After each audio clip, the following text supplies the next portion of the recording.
With us now, New York Democratic Representative Ritchie Torres.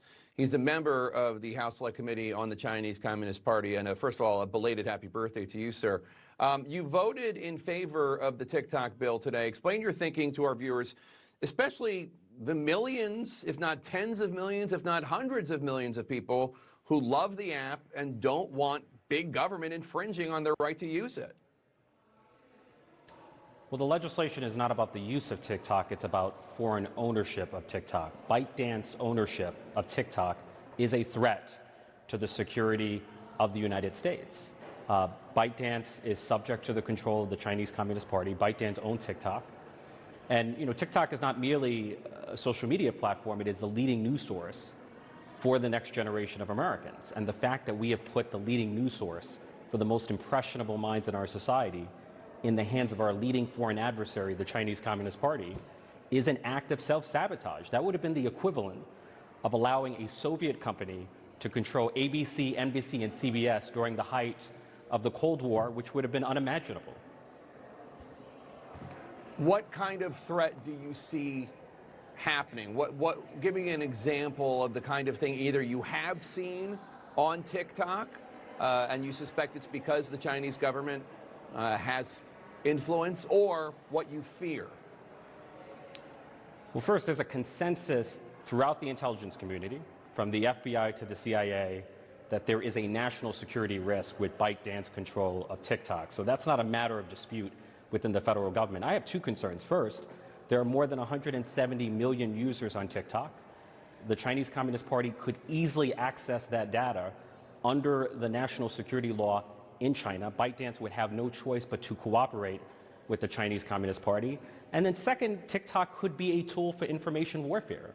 China could easily use TikTok to conduct foreign influence operations against the United States. So both data privacy, data security, and information warfare are causes for concern. We just heard from CNN's Mark Stewart from Beijing. He says the Chinese government is accusing the United States of acting like a bully. What's your reaction? I mean, there's no greater bully than the Chinese Communist Party. I mean, it consistently coerces and intimidates and bullies American companies based in China. And the Chinese Communist Party would never allow the United States to control the leading media platform in China.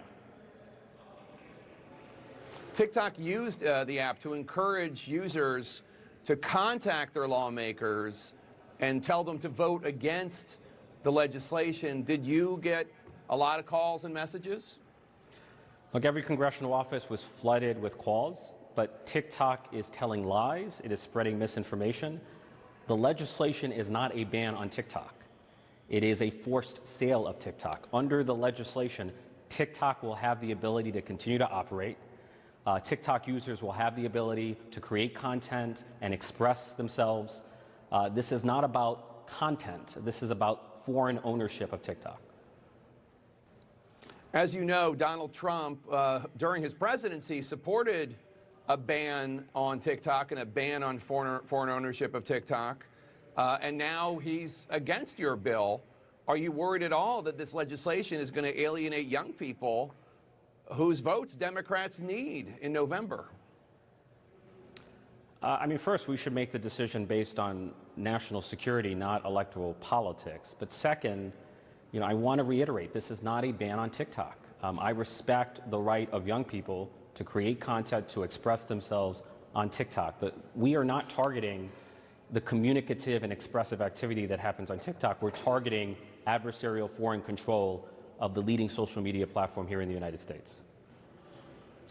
Can you make any sense of the fact that President Biden banned TikTok from government devices, seems inclined to sign this ban on foreign ownership of TikTok into law if it gets to his desk, but his campaign opened its own account on TikTok? Does that make sense to you?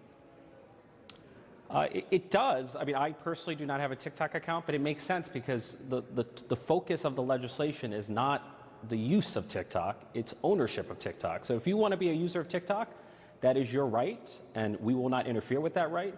But we want to ensure that TikTok is in the ownership of either an American company or a company in an allied country. Turning to another matter, you're proposing a change in House rules to prevent expelled members of Congress, such as, oh, I don't know, former New York Congressman George Santos, from being allowed on the House floor, from being allowed to continue House floor visiting privileges. It's a privilege usually granted to all former members of Congress. Tell us more about that. So George Santos disgraced the United States Congress with his embarrassing presence during the State of the Union. As you pointed out, former members enjoy the same floor privileges as existing members. If you are a former member who left the institution in good standing, you should retain floor privileges.